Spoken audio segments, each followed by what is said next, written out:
Most people carry one choice they wish they could change. Soren carried his every day, the day he lost his mother. Then one morning, a road appeared on his own map, leading straight back to her. But taking it could erase the life he had now. Soren lived in Veyra, where 6 mountain roads met. People came to him whenever they were lost. He always knew which road they needed. He was only 17, but he drew wonderful maps. He could find north by looking at moss. Yet one road always defeated him. 7 years earlier, Soren had asked his mother to take the old bridge home. A storm broke it beneath them. She saved Soren, but the river took her. His last words to her were, "This way is faster." Since then, those 4 words had followed him everywhere. He drew the journey again and again, always choosing the safe road. On paper, his mother came home. At the table, her chair stayed empty. Only his little sister Mira could pull him away from those maps. She stole his blankets, sang every song badly, and never let him stay sad alone. Soren's father kept the oldest maps locked away and gave one warning. If a map tries to change the world, burn it. Subscribe to Wandering Tales, because that night, his warning came true. Before sunrise, Soren heard a pin moving in the room above him. He entered the locked tower and pulled away a black cloth. Under it, a huge, empty map was drawing by itself. The map drew every stair, roof, and wall in Veyra. Then, silver ink drew a 7th road outside the north gate. But there was no road there. There was only a cliff. Beside the new road, 2 words appeared. Tomorrow morning. Soren touched the wet ink. For a moment, he smelled rain, river water, and the soap his mother used to use. When the sun rose, the road was real. It stretched out from the north gate, crossed open air, and reached a mountain no one had ever visited. The town celebrated. Traders called the road a miracle. The mayor dreamed about all the money it could bring. Only Ansel looked afraid. He pulled Soren into the tower and locked the doors. The map was called the Map of Tomorrow. Anything drawn on it before midnight became real when the sun rose. And Soren's mother had been the last person to use it. Then she might still be alive, Soren said. His father quickly answered, no. But fear had already crossed his face. Sometimes a frightened look tells the truth before words can hide it. That night, Soren tested the map. He drew a small path between the bakery and the well. It was only a little path, he told himself. Small choices rarely look dangerous at first. In the morning, the new path was there, but the old street behind the bakery was gone. Its stones, doors, and sign had disappeared. Even worse, no one remembered that street. No one except Soren's little sister Mira. She remembered playing there. She also remembered an old woman behind a blue door. But now, even the woman's own children said she had never been real. It is hard to trust a memory when everyone around you calls it false. Every new road removed an old one. And when an old road vanished, its people vanished from memory too. Imagine your street disappearing, and you are the only person who remembers anyone who lived there. Soren tried to destroy the map. A knife could not cut it. Fire moved away from it. He poured ink over the page, but the ink turned into another road. At midnight, words appeared beside the broken bridge, the road you were too afraid to take. Under those words were tomorrow's date and his mother's name. Soren knew it could be a trap, but he also knew he would follow it.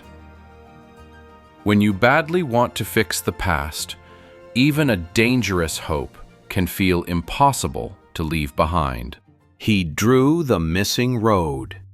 The ink moved out of Veyra, crossed the broken bridge, and ran past the edge of the map. At sunrise, a white road appeared beside the river. Mira would not let him go alone. She tied a red thread around her wrist and his. "If the road makes you forget me," she said, "this thread will lead you back." Everyone needs one person who can pull them home. The road took them past places that could have been real. They saw a school Soren could have joined, a house his father almost bought, and a garden made from seeds Mira once dropped. They saw other versions of themselves living different lives. One Soren made maps for the king. Another Soren had never touched a map after his mother died. It is easy to stare at the life where everything went right. Soren barely noticed the version of himself who became rich and successful.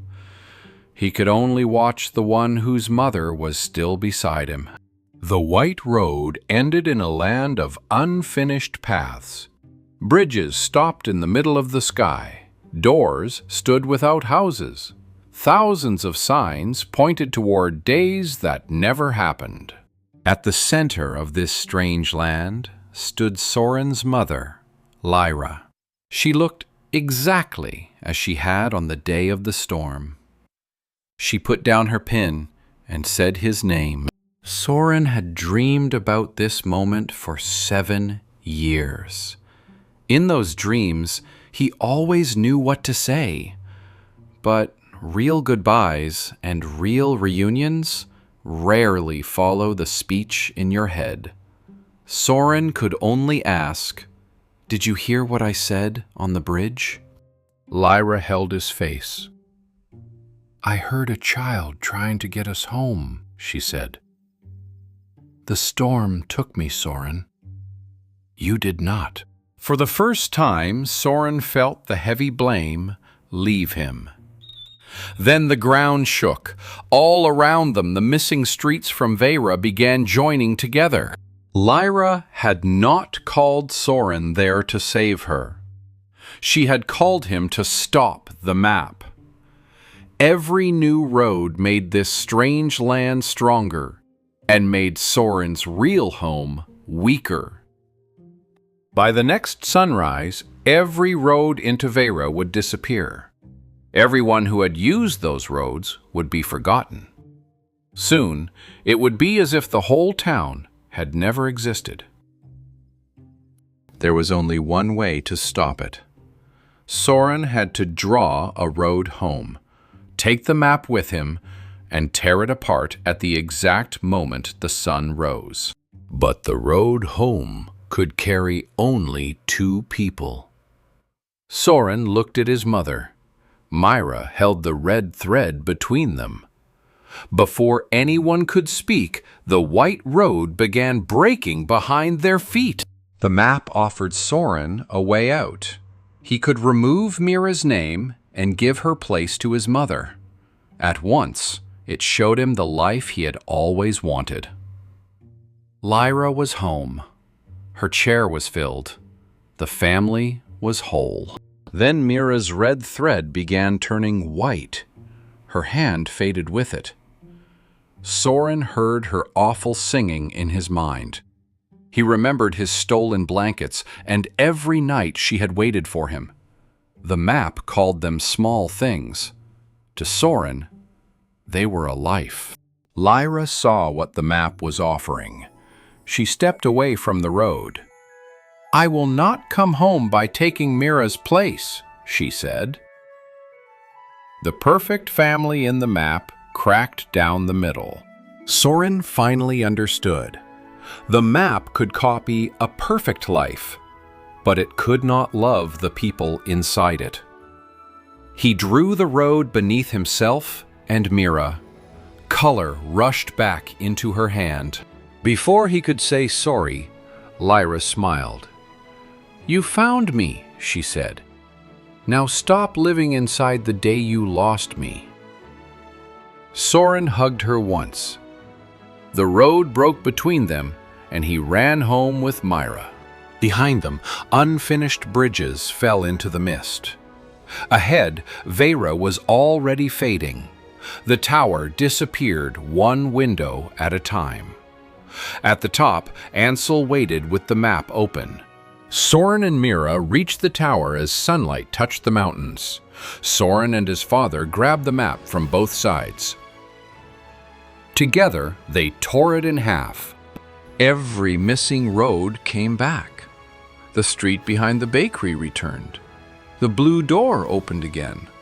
Across Veyra, people suddenly remembered the names they had lost. Soren never stopped missing his mother, but he stopped trying to fix the past. He rebuilt the old bridge, not to change what happened, but to remember her and keep moving forward. Years later, Soren still kept one drawing of the broken bridge.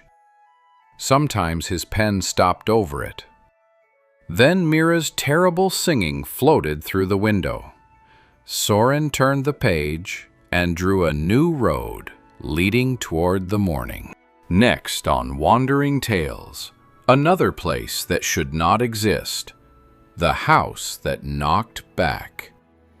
A lonely child knocks on his wall for company. Something inside knocks back, and it knows his name.